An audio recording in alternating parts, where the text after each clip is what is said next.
Hey everybody, look up in the sky, it's a bird, it's a plane. No, it's me, the Einstein Wall Street from the balcony at the New York Stock Exchange. It is a beautiful day, the beginning of the fourth quarter. 2025 has seen absolutely everything thrown at this market. We have seen the high, the lows, what I call the mini crash of February, March, April, a self-inflicted Armageddon that we're not going to talk about who we're going to blame on that one. But I brought you so many different things for Trade Like Einstein, for Money News Network, for Einstein and Ives. This market has seen spectacular rallies, spectacular sell-offs. We've seen interest rates, we've seen tariffs, we've seen the new administration, we've seen everything. And yet, everything has been thrown at this market, including the kitchen sink, yet the market closed out the third quarter at record highs. We've had 29 record highs this year. In 2024, out of 218 trading days, we had 58 record highs. We're on the way to actually blow that out of the water. We're hitting over 46,000 in the Dow, 6,700 going towards 7,000 in the S&P, 23,000 in the NASDAQ. These are numbers that are unheard of. Real numbers, real markets, real money being put to work, irrespective of all the moving parts and the components and sort of the obstacles that our economy globally and domestically have gone through. We're still trading at record highs. Irrational enthusiasm, I'm not sure what I'm going to call it right now, but I love bringing you human interest stories,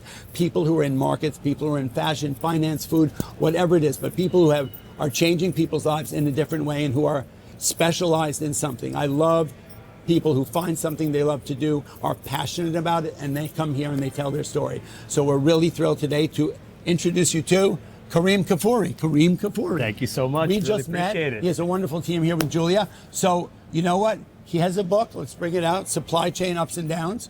And what's so intriguing to me is, so I just spent the first 4 months of this year on CNN with Dan Ives. Dan Ives, one of the top financial analyst in the world. Okay, he works at Wedbush and he is a supply chain maven as well. And so as an advisor for a large company like Wedbush, he goes around the world to really put his ear to the grindstone to find out what's going on. He needs to understand what's going on. And when we were in the midst of that self-inflicted Armageddon of February, March, and April, supply chain issues were one of the biggest fears. We did not know if we were going to relive what happened during COVID, when all of the container ships were blocked up in China.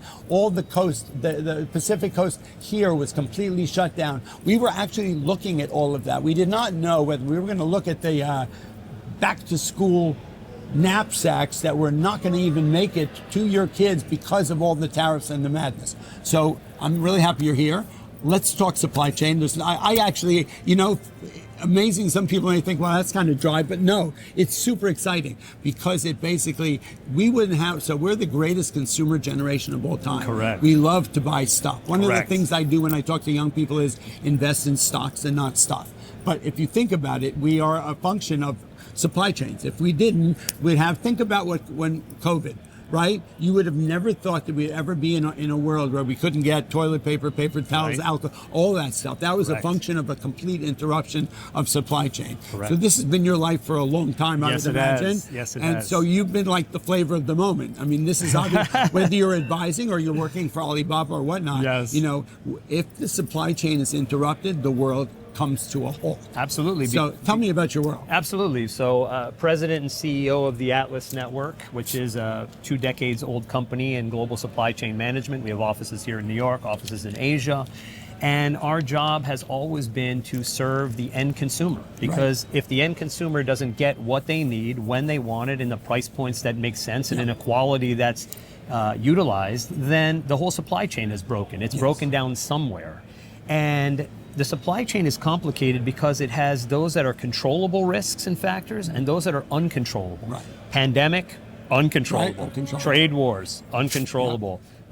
Force majeure, acts of nature, strikes on a port, so on and so forth. You could do tariffs. You could do an amazing job at every single aspect of the supply chain, and then all of a sudden there's this monkey wrench. Correct. So how do you deal with that? How do you pivot? How do you shift? How do you be nimble in an area, in an industry that impacts so many people's lives every single day? As you said, not having the toilet paper when you need it, or God knows what it is. Pharmaceuticals we're talking about now, and things of that nature, when you can't always control all of the factors. So outside of running this company for more than 20 years and advising small to mid-sized businesses and large-scale companies on how to navigate these worlds and build their supply chains. It's an independent advising company for supply chains. You're not working for one particular. No. Our company is an independent company, and our focus is to help businesses take advantage of the global economy. Gotcha. We build supply chains, we manage supply chains, we help them augment or adapt in their existing supply chains to basically take advantage of the best opportunities that exist globally and to navigate the challenges that come about. So most recently, I've been doing a lot of speaking. I've been out and about on stages and in great places like this with great people like you, talking about ways to navigate, let's say, tariffs, how to really know when it's the right time or not the right time to do an alternative supply chain, to go to a different area. What are the factors to consider? And there's a lot to consider so that you make the most educated decisions, because you can't really be hair trigger with supply chain. Things take time. There's a runway that's involved to basically be able to shift to a new location. And there's a whole bunch of factors that need to be considered. Materials, output, resources, technology, costs, all of these things. Timing, all of these things. If these things are not in place and are not managed appropriately, then even though you're closer, it may not be better. So this starts to get into conversations of when's the right time, how do we augment, how do we deal with supply chains? So, it's for me, I find it incredibly exciting, right? I love the logistics of it. I love the fact that it's so global. And it's been a big part of my world, obviously, because I also talk about what's been going on economically. So I'm not a financial advisor, I'm a forensic broker. I try and explain why markets do what they do. And so when you have something as significant and impactful as supply chains, and you have suddenly what we've just gone through over this past year, like February, March, and April, right? That February 19th, the market was trading at record highs, and Mr. Trump decided to throw out that big swath and say, I'm going to impose tariffs on Mexico and Canada, and it's going to be 25%. And then he proceeded to do the 185% with China and all those things. And for me, my explanation, so there are two ways that it could have been handled, right? The bottom line is it ended up the way he disseminated the information. So markets can handle anything. We've handled nuclear war, we've handled pandemics, we've handled anything. The way the information is disseminated is pivotal in how the markets react. Markets can handle anything except uncertainty and surprises. And so when you don't give them the information they need and you keep changing and moving the goalposts, you have a market that gets skittish, it loses confidence, and it sells off. So what we saw from February 19th at record highs, and I don't use the word crash lightly, I've lived through most of them except 1929. Some people said I was there. I wasn't there. I also was not here when George Washington was inaugurated president outside here. Okay, but at the end of the day, I've lived through most of those crashes. Each one of them has very different components that made them up. The only thing that was similar was before they happened, markets were trading at record highs. This year on February 19th, the market was a record high when Mr. Trump started to talk about tariffs, okay? Have to put some hot air in that market before we're going to have a downturn, right? I guess maybe that's lucky, because if it had started down below, it would have been way worse. Correct. But what ended up happening was we ended up selling off 20.8% over a 3-month period of time. The only silver lining I saw was if we can sell off that big and so fast and so hard, that maybe if it reverses, we can get back as quickly. In fact, that happened even in half the time. Okay, but the one thing that everyone feared and that the market was fearing was the potential. So at one point, and I was working with Dan Ives at the time, and he had, like you do, he had calls into people in China, people to the ports out in LA, where all the products were supposedly coming in. The boats in China, there were 100 container ships lined up in China, February, March, and April, not taking delivery of product because they didn't know what the cost was going to be. I was in China at that time. Okay, I was there. How crazy that is! That is the kind of thing that can throw a market into a frenzy, can completely interrupt everything. And for a while there, it looked like, as I described, it looked like we were not even going to be able to have delivery of anything, that there was going to be a complete economic debacle. It didn't happen, right? It still could happen. Well, the thing is the reason why it didn't happen is because just like anything in business, there's creativity and innovation that pushes the boundaries forward. And so one thing that I talk a lot about is I talk about the ways to basically manage tariffs. How do you deal with these complicated situations? Absorption, deferral, terms and conditions, price engineering, alternative supply chains. 5 different ways to kind of manage it. Right. Each industry, each company is going to take one or the other or a different kind of component to it. Right. If you like, I can tell you about my thoughts around these because I tend to talk about this quite a bit.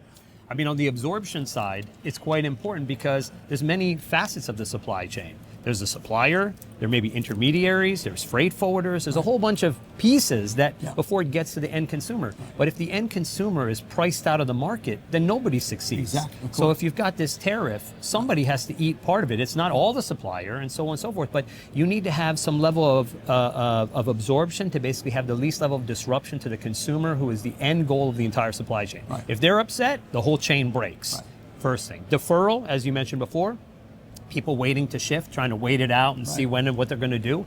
But what's the problem with that? Then consumers don't get what they need, companies lose market share, and it ends up being a very complex situation. Yeah. So that then leads you to terms. And consumers are not particularly forgiving. If I want something, I want it now when I want it. And if I don't get it, I'm going to move on to the next thing. And that's what leads you to the next one, which is terms and conditions. How do you work out a scenario with your suppliers to say, we've been working together for years and years. Right. Let's do this.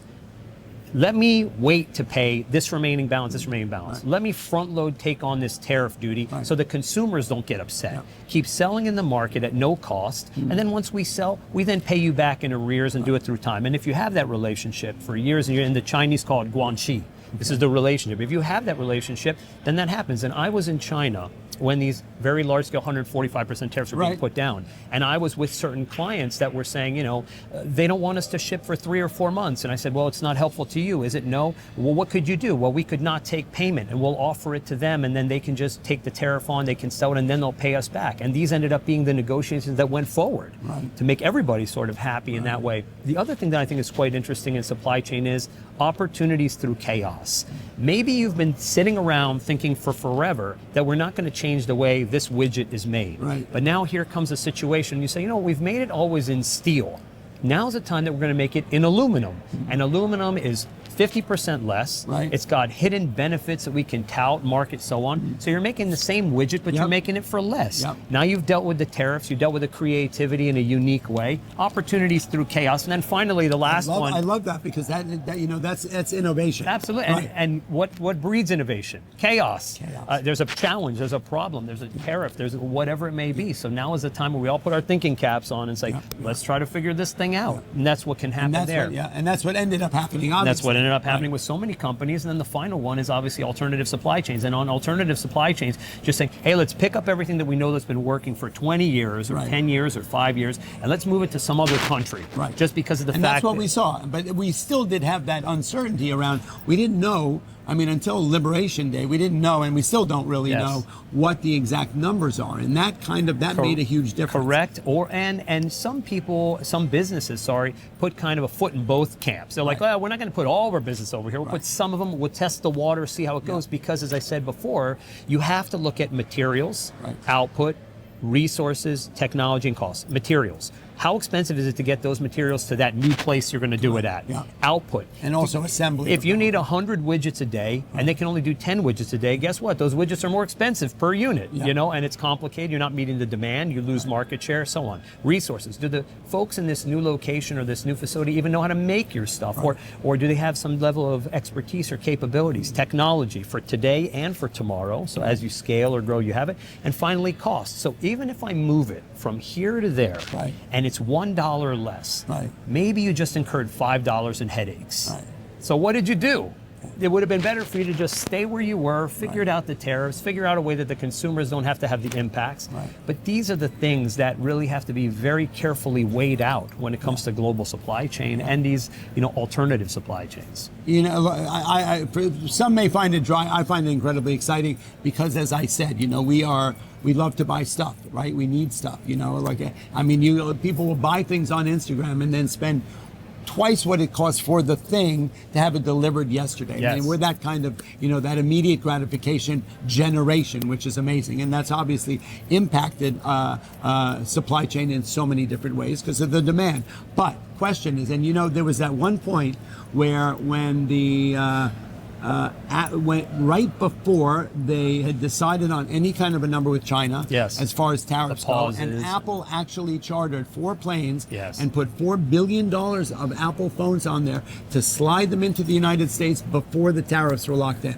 So think about that a multi-trillion dollar company was actually doing that kind of espionage stuff to get here because of the insane costs that we were going up against at that time. It happened during the pandemic as well with masks. It happened during the pandemic with gloves and PPE and so on. I was wheeling people, and dealing those things during the pandemic. People's lives were at stake, and they needed to figure it all out. I remember, I think it was Kraft.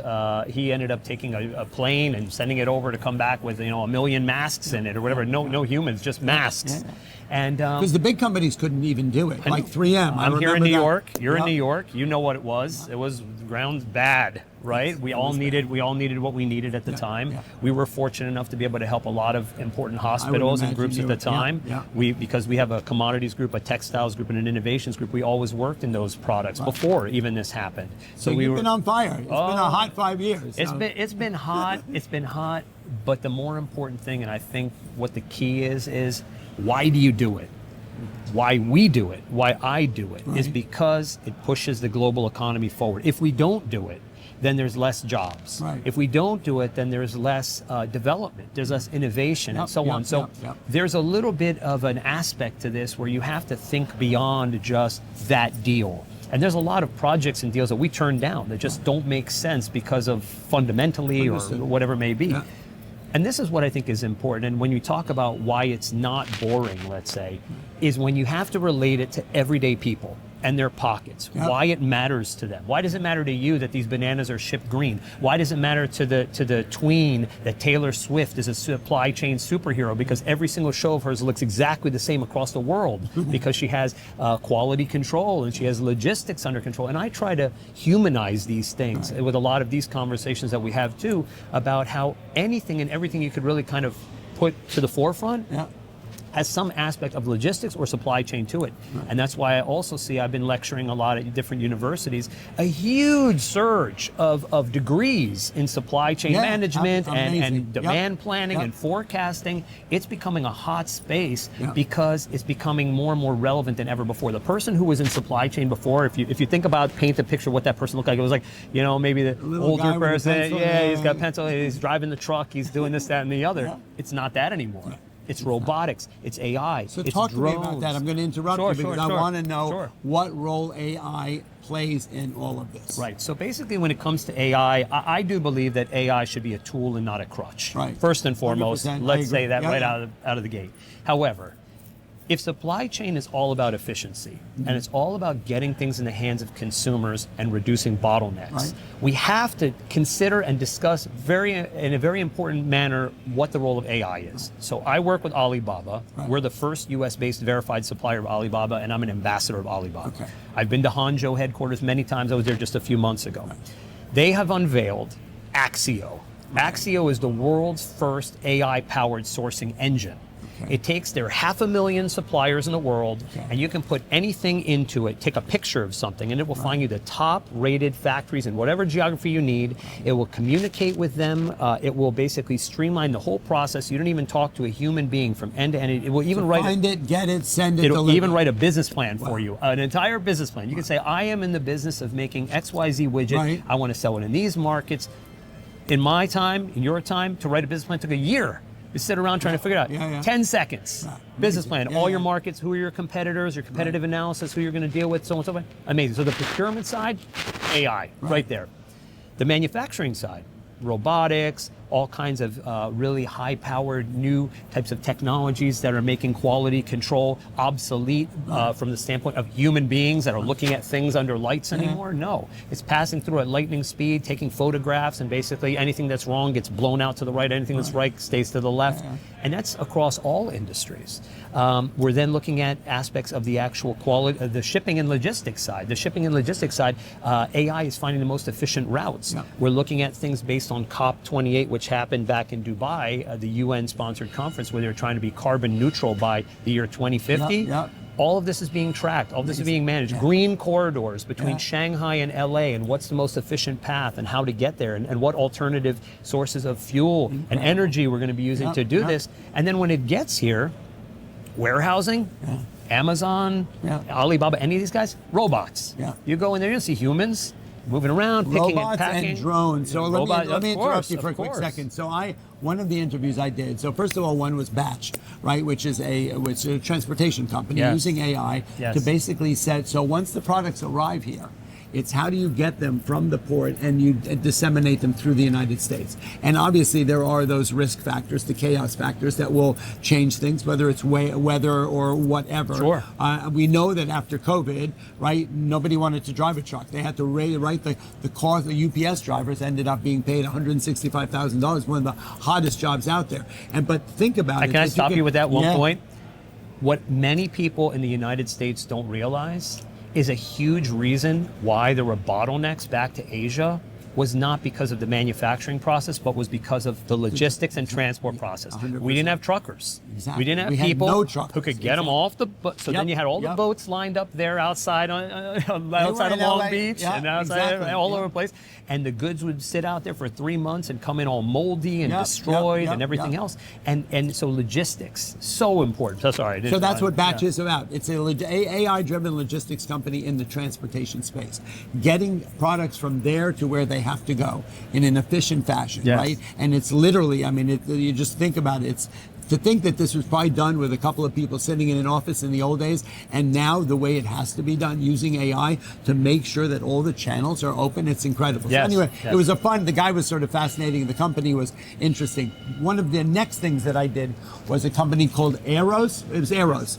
So Aeros is a airship company, so like the Hindenburg, but the modern version. Modern blimps. Modern blimps that pick up products and basically can travel around the United States, delivering them to the Walmart and the Targets, to delivering through drones. So they've got a drone infrastructure inside of an airship. They just and they just start this. It's like the Jetsons, you know, right? We're not going to the Flintstones. We're heading towards the Jetsons. And they're also trying to go public. But it's amazing the use case for things like that. So you've got the trucking thing, and it was sort of a fun thing for me to. So here's where the challenge of AI comes about, and it's with the regulations. So we have a big problem with the drones because of airspace. People have problems, especially around DC area, you know, and things of that nature. And so it's not as easy as you would think. Correct. And when we are trying to utilize AI, true AI, artificial intelligence, not just automation, and it kind of gets all grouped together sometimes. I don't believe that there are yet the proper rules and regulations that can be widespread, because what's good for AI in the Middle East or in Africa is different than what's in the United States. 100%. And who's coding it? What are the rule sets? What are the morals? And so on. It almost has to be city by city, town by town, IP specific to say, okay, you passed that speed limit that for the town of, you know, for Nassau County is like this. And then you have to then know what the rules and regulations are. So I believe that AI widespread in our daily utilization, not just with supply chain, is going to need some calibration still and some regulatory components to it. But it's been fast and furious. We will pull back a little bit. Yes, absolutely. As it matures. And with regards to the final step, the final mile, as we call it, which is the trucking side of it, I mean, automated trucking. We're going there. It's fully automated drivers, robotic deliveries from the truck to the doorsteps, all of that. It's already in place in different places. They just have to figure out the rules and regulations on how it's going to work.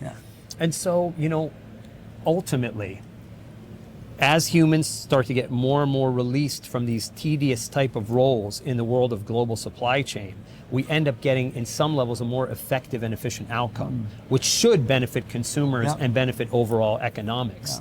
But, you know, it's something that you need to always be conscious of. Like in the book, I talk about my theory of supply chain socioeconomics. And I talk about the fact that in the global supply chain, you never really get to a level of balance. It's always a level of imbalance because the divergent interests of the different chains in the supply chain have different needs.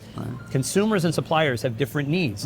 Suppliers want to do things fast and cheap and get it out the door. Consumers want to get things, you know, want to charge higher prices, have lower MOQs and very, very high levels of quality. These are divergent interests. You still have to bridge that gap. How do you bridge that gap? AI may not bridge that gap. Right. Humans have to bridge that gap. Communication, negotiation, these things. So as long as there's divergent interests between the different chains and the different links in the supply chain, we always are going to have to be a part of the process to make sure that it still goes through smoothly. Like you said here, there will always be need for human beings in any of this. Yes. Right? The coding is Connective only tissue. as good. Yeah, 100%. Look, in the beginning, a couple of years ago, and I didn't understand the whole AI thing, and I was being approached by young people in high schools and colleges who are career bound, right? And they were just going, am I going to get outsourced by AI? As this next generation, are we going to be like wiped out because there's just not going to be anything for us? And I spent a lot of time with Dan, who's really smart on the whole AI space, and he said, our lives are going to be made so much better. That Correct. This is a revolution. Correct. Right? And we're in the second inning of a 9-inning game that's going into extra innings. We haven't even seen the beginning of what the future is going to look like. And that it's going to make our lives better in every way. I mean, there's so many case situations, like the medical field, for instance. I was about to think about that. When I'm if I, God forbid, have to go in for surgery, I want the guy who's opening me up to not look at me and go, I've never seen this before. Right, exactly. I want him to know Right. I've seen everything and have that kind of information. And have the robotics to make sure that they cut it right, and it's not like I hiccuped and then all of a sudden we had a problem, exactly. right? I mean, I understand that. And the one thing that I think that's really fascinating about AI too is all of the things that we just don't even understand, because the human being can only do things at a certain rate or a certain speed, but the computers can work at permutations that are doing 10 years worth of work in 5 minutes. And will we get to this place where it transitions from tool to teacher? Will we get to this place where we kind of look at it and say, that can't be right? But it is right. It's just that humans never could think about it in that way. We were too blinded by essentially our own human condition. So this is where I find it to be super, super fascinating as well. Breakthroughs in medical research and all these other areas that are going to directly impact us, give us more health, more wealth, more development. 100%. I mean, so those are going to be exciting areas. So I'll give you an interesting example. You've seen the movie Limitless, I presume, with Bradley Cooper. Yes, I did. Okay. So Takes that those drug, pills. so I got COVID on March 15, 2020. I was patient 0. I got meningitis. I was given 3 months to live. I had a really hard battle, okay? Ended up getting long COVID. My whole cervical spine collapsed. I've had 7 surgeries. I was in a neck brace for 4.5 years. Wow. Last October, I was virtually just I couldn't do anything. Couldn't move, couldn't think, couldn't do anything. And so I connected with a guy, a doctor. My wife is a filmmaker. And she did a film on this doctor who was came to the States. He's an Indian Sikh. Came to the States to become a doctor. He didn't have the money for medical school. He joined the U.S. Army. U.S. Army does not allow people with religious headdress. He fought it to the Supreme Court, got it overturned, stayed in the Army, got deployed to Iraq, ended up getting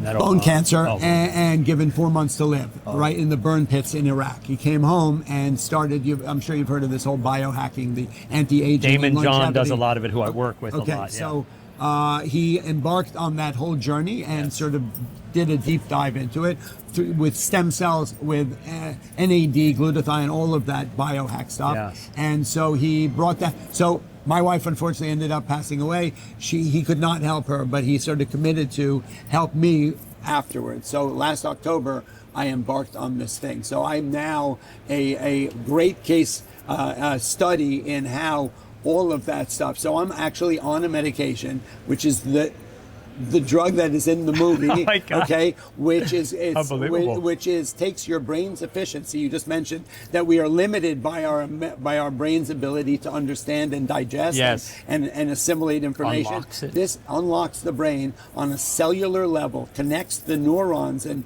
together to the point where the brain can work at 80+% efficiency. So you are the Einstein now. Now you're really Einstein. I can see the vortex, right? So that is what the future is, right? It's not readily available, but it's amazing I've lived it. I've lived it for the last, so I literally went from being in a neck brace, unable to get out of bed, to now you can see, I don't drink, smoke, or drink coffee. You look great. So this is like my new world, but that's what the future has to bring. It's like our lives are going to be so extraordinary going forward. I even think about things like what Musk has been doing with Neuralink and all that stuff. And same thing with the connection between the brain brain and the spine, Yeah. and it connects those things so that basically you can basically be able to live within the next 5 to 10 years. We will be able to live to 150 years old and still be healthy. That's how wild the whole biohack, anti-aging, longevity thing is. So it's funny because like I said, I do a lot of work with Damon John and Shark Tank and those folks, and he is a huge champion of all of this. He actually has a little division called Sharkgevity that is all dedicated to this, really? and he's invested in many biohacking companies. So I should have We you. have to have that. I will make this let's connection. make that Absolutely, happen. make that Absolutely. connection. Because he talks about it all the time, Look, and we're starting to manufacture some of those things, red beds and shockwave therapy machines, and we're doing those. Shockwave. I have a hyperbaric chamber in my apartment. That's how crazy I am. No, and it saved your life. It saved my life, and you know what? I live it every day. crazy. It's amazing and think about it, how that sort of spirals to a wonderful. Because the more efficient our brains are and the amount we can work, our lives won't be taken totally over by AI. We will be able to make that machine learning even more and more smart. So. I'd be afraid to take that medicine for me because I think my brain would just go on another. I'm already nuts enough as it is. As am I. I was concerned, but anyway, I have to wear a helmet. Anyway, you know what? This has been so much Very fun. nice, I think we should really do this more often. Anytime. I think look. We're here. Think about this. All these are 3,000 plus publicly traded companies where obviously there are. Supply chain plays a huge role in a lot of the stuff they do, and and the more, I think if people understood that supply chain is what basically gets them to have all the things, to have that quality of Just life. that simple They idea. would understand how exciting it is. A wonderful takeaway from this is I speak to a lot of younger people who come to me for like career counseling and where to go. That's not finance, but the fact that being supply chain management, is that what it's called? Yes, supply chain management.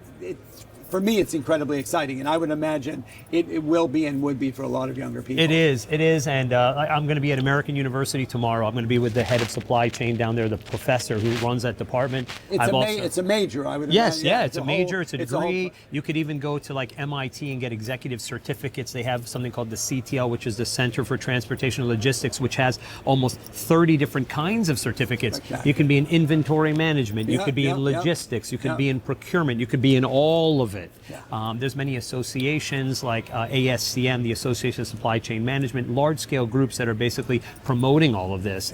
And my goal, more than anything else, is to make it a human mission, to really be able to connect the dots. So, I've got a whole social media team like you do and everything, that they're just like, make it relevant for kids, make it relevant for students, make it relevant for these audiences. And we have to do that because it impacts all of them. Maybe we need to rename it. Supply chain just doesn't cover it. We need a different word for what it all is. We could come up with a fun thing. We're going to bring some terminology there that maybe redefines.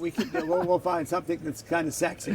Yeah, right? Exactly. Maybe not yet. It'll take a little bit of time to think about it. So the last thing I want to say, because it was such a big part of what Dan Ives and I were talking about during that February, March, April, where we actually had made it so real for me that he was actually obviously in touch with China, and that there were actually 100 container ships backed up, not taking delivery of product. Then we went and talked to the guy who runs the port in LA, and they were saying that they're running at half capacity because nothing is showing up. There are no boats coming in. And then we talked to a guy who runs truck stops in the Midwest, where you had to reserve a truck stop space 3 months in advance to be able to sleep, and now they were sitting empty.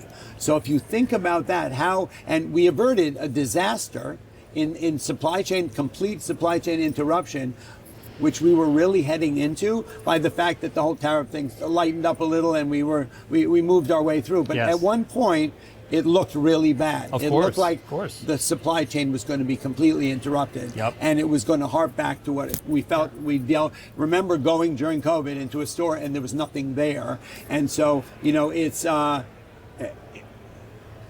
it's a place I don't think we want to go, because people, think about that. It brings out some of the worst in people when they don't have what they want. Absolutely. And I think the other thing too is that we have to understand that we're global citizens. This is a global economy, but at the same time too, we need to have a balance that we don't have too much over-reliance. And that gives you an idea to say, maybe we need to start doing a little bit more of this. And I was in Cleveland, actually, and Cleveland is one of the third top manufacturing city in the United States. I mean, back in the automotive industry, they made all of the rubber in Toledo, the glass in Toledo, and the rubber. Right? Yeah, they lost all that stuff. But I went to places like Cleveland Cliffs where they're still making steel. Yep. I didn't even know they still made steel in the United States. I've been trading that stock since the beginning. I was there just a little bit ago, and we went to Nottingham Spurk, which is E&Y Nottingham Spurk. They have over 2,000 commercialized patents from everything from the Swiffer to the electric toothbrush, and that's in Cleveland, Ohio. And they're doing amazing things that are, so there are